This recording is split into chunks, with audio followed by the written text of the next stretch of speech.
আন্তর্জাতিক শিক্ষা দিবস উপলক্ষে প্রথম আলোর এই বিশেষ টক শোতে আপনাদের সবাইকে আমি স্বাগত জানাচ্ছি। আনিসুল হক, আমার সঙ্গে আছেন প্রফেসর ডক্টর একে এনামুল হক, উপাচার্য, ইউসিএসআই বিশ্ববিদ্যালয় বাংলাদেশ ব্রাঞ্চ ক্যাম্পাস এবং একই বিশ্ববিদ্যালয়ের dean professor doctor Mohammad Golam Ahmed Farooki.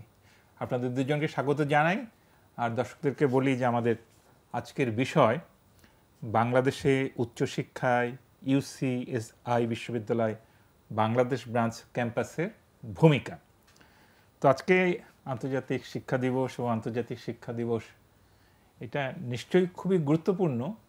প্রতিটা দিনই শিক্ষা দিবস, কিন্তু একটা দিন বিশেষভাবে পালিত হলে শিক্ষা যে কত গুরুত্বপূর্ণ একটা জাতির জন্য, পুরো পৃথিবীর জন্য, সেটা আমরা নতুনভাবে হয়তো আরেকবার প্রতিজ্ঞাবদ্ধ হতে পারবো বা আমাদের প্রত্যয়গুলিকে, প্রতিজ্ঞাগুলিকে নবায়ন করে নিতে পারবো।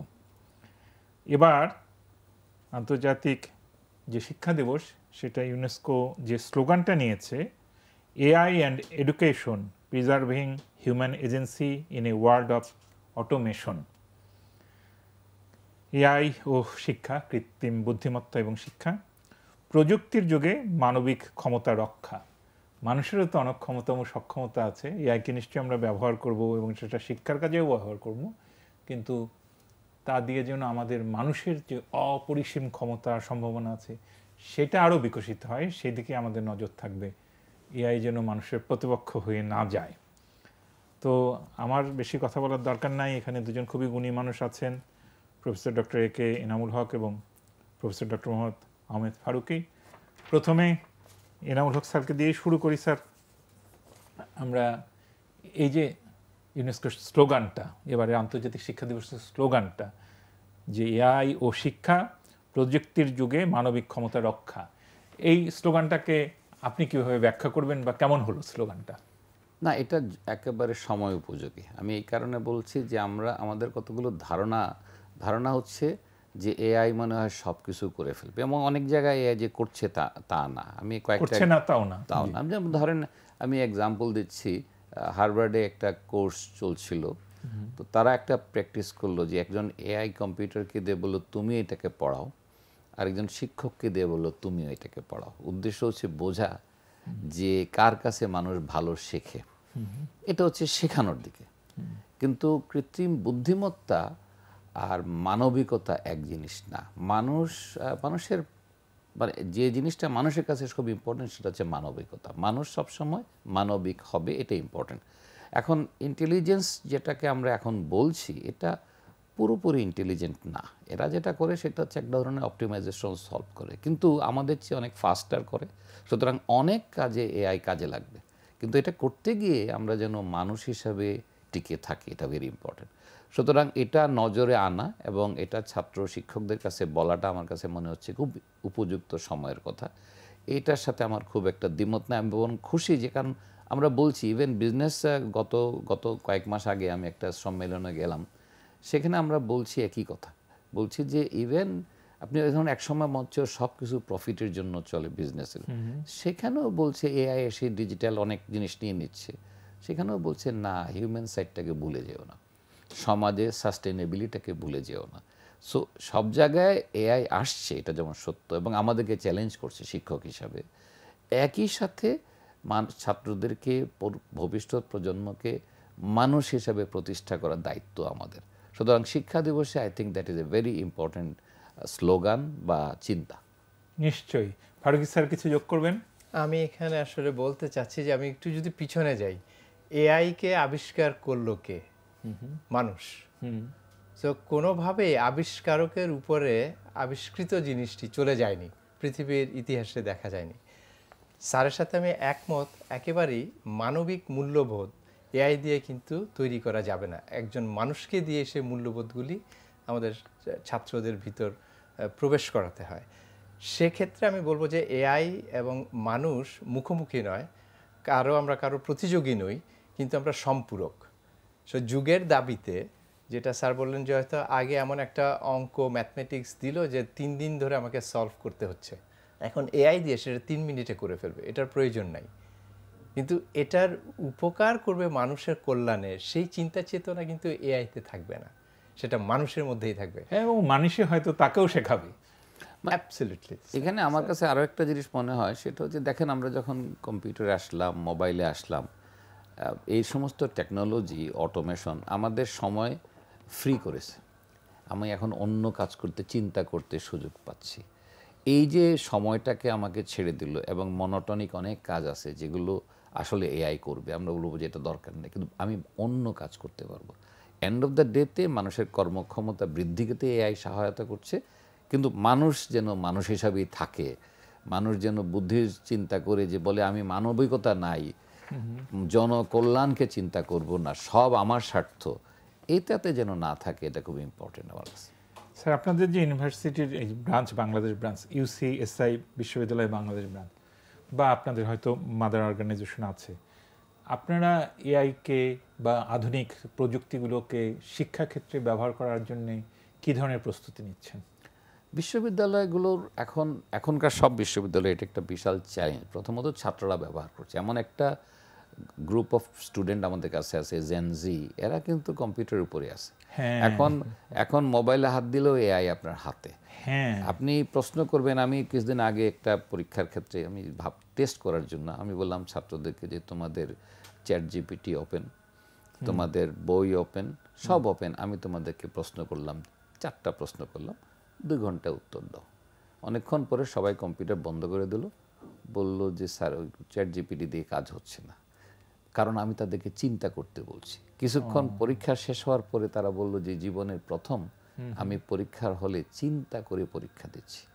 মানে আমরা যে মুখস্থ বিদ্যা, যেটার বিপক্ষে আমি সারা জীবন বলে আসছি যে শিক্ষক, যে আসলে আমাদের দায়িত্ব হচ্ছে এখন চিন্তা করতে শেখানো।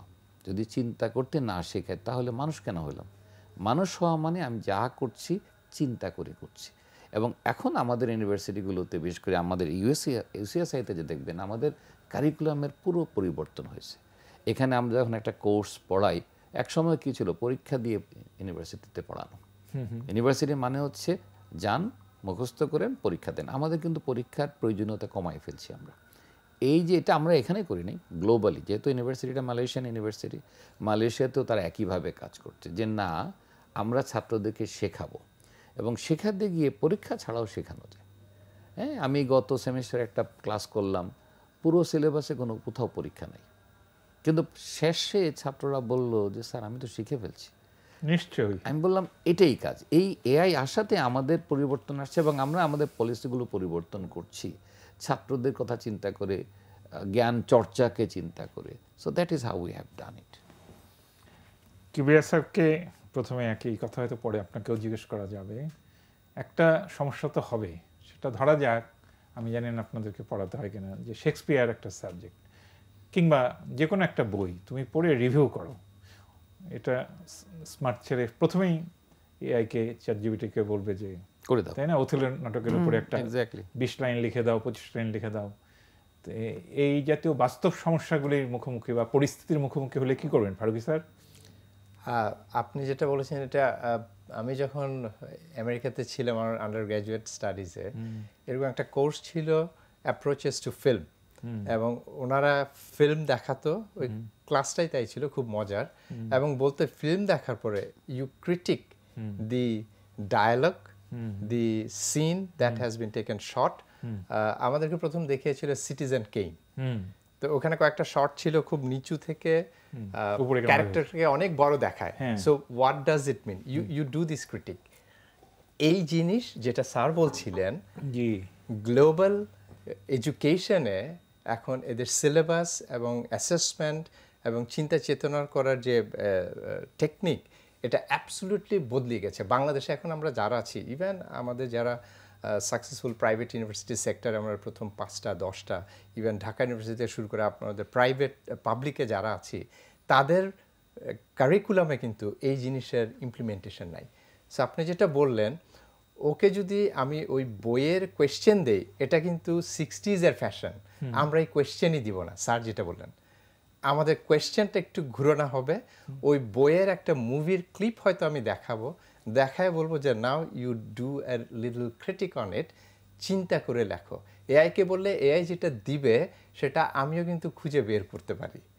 এটা আজকাল কিন্তু বোঝা যায় এবং এখন চ্যাটজিপিটির আনসারটা কি রকম যে এক্স্যাক্টলি এটা কি এআই দিয়ে করেছে নাকি নিজে করেছে এটাও ধরা যায়। জি, সো তোমার নিজের কথা থাকবে দুটো লাইন।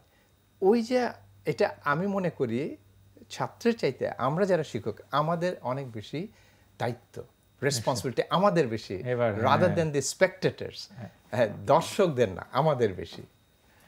স্যার এনামুল স্যার, কিন্তু এআই কে তো আমাদের ব্যবহার করতে পারতে হবে, মানে সে তো আমাদের সেবার জন্য অবশ্যই আমাদের প্রযুক্তিবিদরা তৈরি করে দিচ্ছেন আমাদেরকে, এবং এটা ক্রমাগতভাবে আরো উন্নত হতে থাকবে। তো আমাদের শিক্ষার্থীদেরকে আগামী দিনের পথ চলায় সে যাতে একটা আধুনিক মানুষ এবং পুরোপুরি রসদপূর্ণ মানুষ, মানে যতগুলি ইকুইপমেন্টস আছে, যতগুলি লজিস্টিক্স আছে, সেগুলি ব্যবহার করতে পারাও তো একটা স্মার্টনেস না?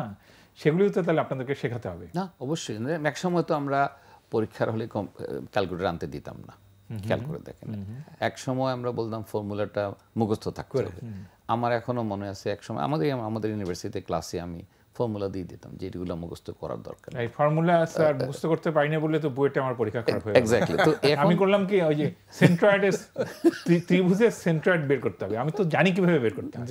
আমি যেহেতু মুখস্থ নাই, আমি এটা বের করা শুরু করলাম। তো বুয়েটের পরীক্ষা এটা বের করে ভালো করা যায় নাকি? কাজে মোটামুটি পাস করলাম। এখন কিন্তু এডুকেশনে আমাদের উদ্দেশ্য হচ্ছে মানুষকে ক্যাপেবল তৈরি করা। ক্যাপেবল তৈরি করতে গেলে আপনি যদি যেটা অ্যাভেলেবল সেটাকে বলেন না আবার গাড়ি বানাও, মানে নতুন করে চাকা আবিষ্কার করার কোনো মানে নাই। অতএব আমাদের বিশেষ করে ইউসিএসআই এই কাজটা ভালো করেছে, আমি কারিকুলামে তারা চিন্তা করেছে আগে থেকে যে এটা পরিবর্তন করতে হবে এবং সেইভাবে নেব।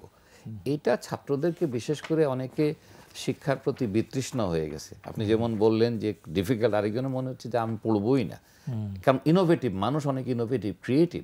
তো এটাকে চিন্তা করে শিক্ষা ব্যবস্থার পরিবর্তনটা UCSI has done a very good job on it, এবং এটা যেহেতু বিদেশি ইউনিভার্সিটির সুবিধা হচ্ছে যেটা গ্লোবাল, এই ইউনিভার্সিটিটা বিশ্বে 265তম। বাংলাদেশের প্রথম বিদেশি বিশ্ববিদ্যালয়ের ব্রাঞ্চ এটা প্রথম বিশ্ববিদ্যালয়। তো আপনাদের উপরে তো তার মানে অনেক দায়িত্ব। বাংলাদেশের শিক্ষা কিরকম আকার নিবে এই স্বপ্নের মধ্যে তো তাহলে আপনারা থাকছেন। অবশ্যই স্বপ্ন আছে বলেই এসেছি, কারণ আমি বাংলাদেশের প্রথম প্রাইভেট বিশ্ববিদ্যালয়ের শিক্ষক, প্রথম সেমিস্টারের নর্থ সাউথের প্রথম। ফারুকী স্যার বলছিলেন তারও প্রাইভেট ইউনিভার্সিটি আমরা সবাই অনেক বছর ইস্ট ওয়েস্টের আমার হলো প্রথম স্যারদের হাত ধরে, যখন ইস্ট ওয়েস্ট কেউ চিনত না, সেই ইস্ট ওয়েস্ট থেকে আমাদের যাত্রা শুরু। সো আমরা যদি ওভাবে চিন্তা করেন, প্রাইভেট ইউনিভার্সিটি যখন ছিল তখন একটা ড্রিম ছিল, এবং যত দিন যাচ্ছে এডুকেশন এখন গ্লোবাল হয়ে যাচ্ছে, কারণ আমাদের কর্মজীবনটাও গ্লোবাল। নিশ্চয়ই এই অবস্থায় এডুকেশনটাকে পরিবর্তন করার জন্য আমরা একটা স্বপ্ন নিয়ে এখানে এসেছি। উদ্দেশ্য হচ্ছে যে না, এডুকেশন ঘরের মধ্যে থাকবে না। আপনি ঢাকায় বসে যদি গ্লোবাল এডুকেশন পান, আপনি চিন্তা করেন বাবা মায়ের কতটা স্বস্তি। সে বলছে আমি এক্স্যাক্টলি সেম এডুকেশন পাচ্ছি। শুধু তাই না, এখান থেকে আপনি মনে হলো যে এই সেমিস্টারে আমি একটু মালয়েশিয়াকে পড়ে আসতে পারবো, আপনি চলে যেতে পারতেছেন। তাহলে তো বিশেষ সুবিধা আছে। ফারুকী স্যার, এরকম আর কোনো যেটা আপনাদের বিশ্ববিদ্যালয়ের ক্যাম্পাসটাকে অন্য বিশ্ববিদ্যালয় থেকে আলাদা করে এরকম বলবেন? জি, আমি স্যারের সাথে একটু যোগ করতে চাই। আমাদের কারিকুলামে কোঅপ বলে একটা প্রোগ্রাম ইনসার্ট করা আছে আমাদের কারিকুলামে। 3 করে 9 ক্রেডিট করতে হয়, যেটা আমি যখন ওই 80-র দশকে আমেরিকায় গিয়েছি তখন দেখেছি প্রত্যেকটা স্টুডেন্টস 1 বছর তার পড়ার পরে একটা কোম্পানির সাথে সে ওখানে কাজ করে। এটা কিন্তু তার কোর্স ওয়ার্ক, এবং তাতে করে এমপ্লয়াবিলিটির যে রেট, অথবা আপনারা হুট করে পাশ করার পরে এই ছেলে তো কিছুই বুঝে না, মানে শুধু পুঁথিগত বিদ্যা না, একদম এক্স্যাক্টলি হ্যান্ডস অন এক্সপিরিয়েন্স। আপনি আমাদের এখান থেকে পাশ করার পরে এই ছেলেটিকে আপনার ট্রেনিং দিতে হবে হয়তো 40%, 60% কিন্তু শেখা হয়ে গেছে, কারণ through out this program that he is in. তো এটা বিল্ট ইন করাতে স্যার বারবার বলছিলেন যে একটা বিল্ট ইন প্রসেসে যাচ্ছে, তাতে করে আমাদের ছাত্রদের যে ল্যাকিংস আমরা পেয়েছি সেটা ওদের কিন্তু নাই সত্যিকার অর্থে। বাংলাদেশে কোঅপ আমার মনে হয় স্যার খুব একটা ইউনিভার্সিটির নাই এই প্রোগ্রামটা।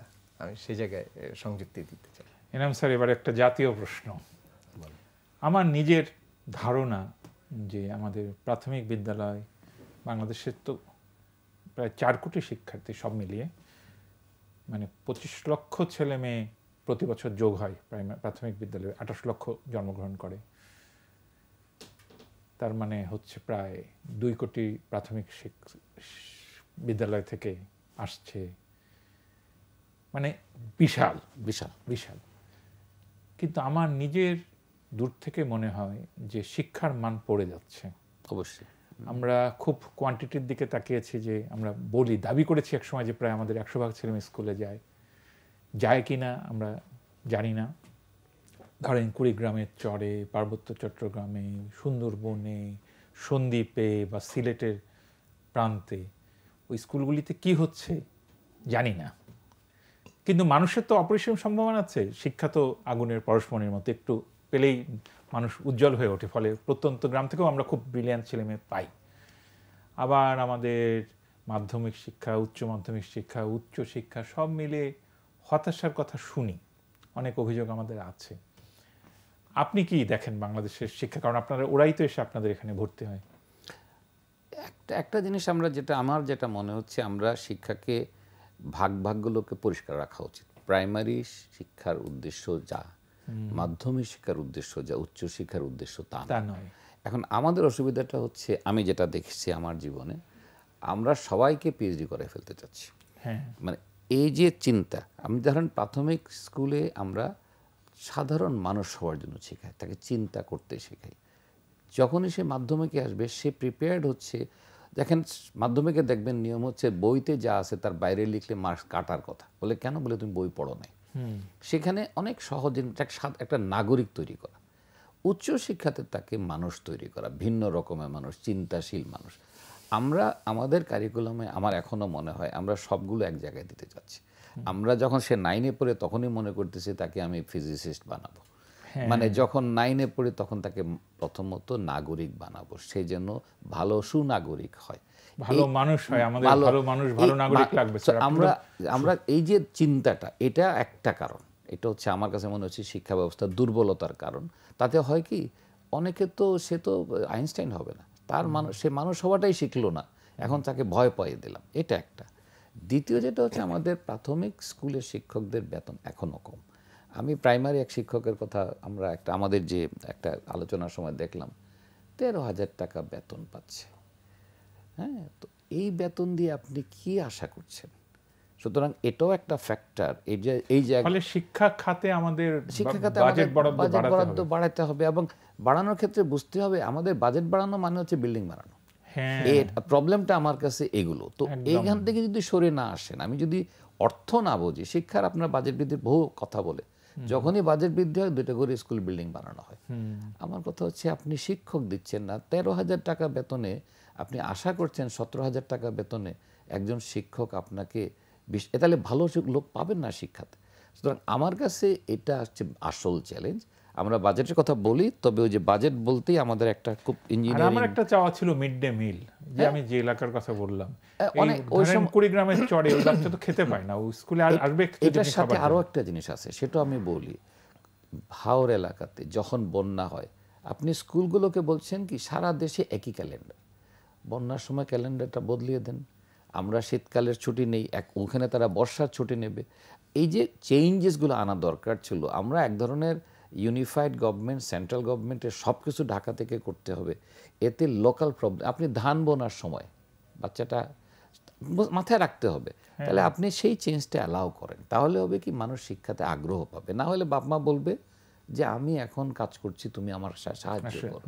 সো এই যে প্রশ্নগুলো আমি বলছি, এগুলো কিন্তু আমরা এখনো ওইভাবে চিন্তা করি নাই। সো একদিকে শিক্ষক, একদিকে কারিকুলাম, আরেকদিকে আমাদের ইভেন এডুকেশন ক্যালেন্ডারটাকে আমি মনে করি ভুল। এগুলো পরিবর্তন করার দরকার। তবে আশা হতো না, আশা হতো না। হ্যাঁ, এখন আপনাদের এত সুন্দর ক্যাম্পাস, এখানে যদি আমি আমার সন্তানকে পাঠাতে চাই, কিভাবে স্যার জানবো, কি করব? ফারুকী স্যার বলেন। সত্যিকার অর্থে আপনার ছেলেকে যদি পাঠাতে চান, বাংলাদেশে যেরকম ম্যাট্রিক, ইন্টারমিডিয়েটে CGPA 5 থাকতে হবে। আমাদের একটা প্লেসমেন্ট টেস্ট হয় to see the standardisation of basically the language, ইংলিশটা ওর কীরকম।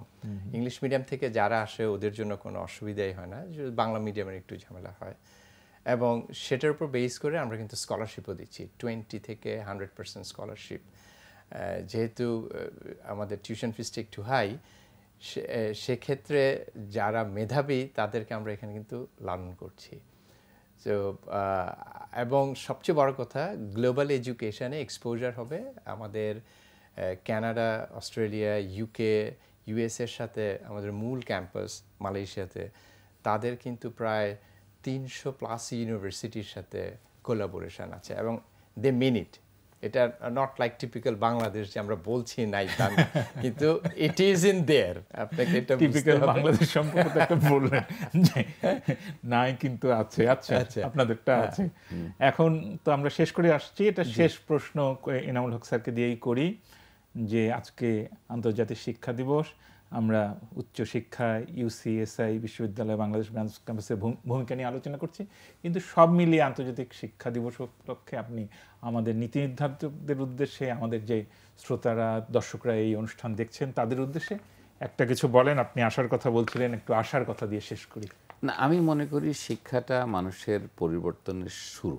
আপনি যদি শিক্ষিত হতে চান তাহলে মাথায় রাখতে হবে বাচ্চাটাকে পড়ান এবং বাচ্চাটাকে ভালো শিক্ষকের কাছে দেন। আমি এখনও মনে করি আমরা ইনস্টিটিউশন বলতে ভালো বিল্ডিং মনে করি, 5 স্টার হোটেল মনে করি, তা না।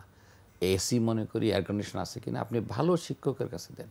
সেই প্রতিষ্ঠানের ছেলেকে পাঠান, সন্তানকে পাঠান, যেখানে আপনি নিজে গিয়ে কথা বলতে পারবেন। আপনি যদি, আমি যেমন এটার বিপক্ষে, গেট বন্ধ তার মানে হচ্ছে আপনি আপনার ছেলেকে জেলে পাঠাবেন না, আপনি খোলা জায়গায় পাঠান, বলেন যে না আমি গিয়ে দেখতে চাই আমার ছেলেকে। এবার সারা পৃথিবীতে এইভাবেই চলে। আমরা এই জায়গায় ফেরত যাওয়াটা হচ্ছে মোর ইম্পর্টেন্ট আমার কাছে। ঠিক আছে স্যার। তো এতক্ষণ আমরা আন্তর্জাতিক শিক্ষা দিবস উপলক্ষে ইউসিএসআই বিশ্ববিদ্যালয় বাংলাদেশ ব্রাঞ্চের 2জন সম্মানিত প্রফেসরের সঙ্গে আলোচনা করলাম। শিক্ষার যে অমূল্য, শিক্ষা যে পরশমণি, শিক্ষার মাধ্যমে আমাদের বাংলাদেশের 18 কোটি হৃদয়ে আলোকিত হবে, পৃথিবীটা আলোকিত হবে, একটা মানবিক পৃথিবী গড়ে উঠবে, একটা আলোকিত সুন্দর বাংলাদেশ গড়ে উঠবে, এই আশা আমরা ছাড়ছি না। আপনারা যে যেখানে আছেন ভালো থাকবেন। সকলকে প্রীতি এবং শুভেচ্ছা জানিয়ে এবং স্যার 2জনকে ধন্যবাদ জানিয়ে আজকের এই টক শো এখানেই শেষ করছি।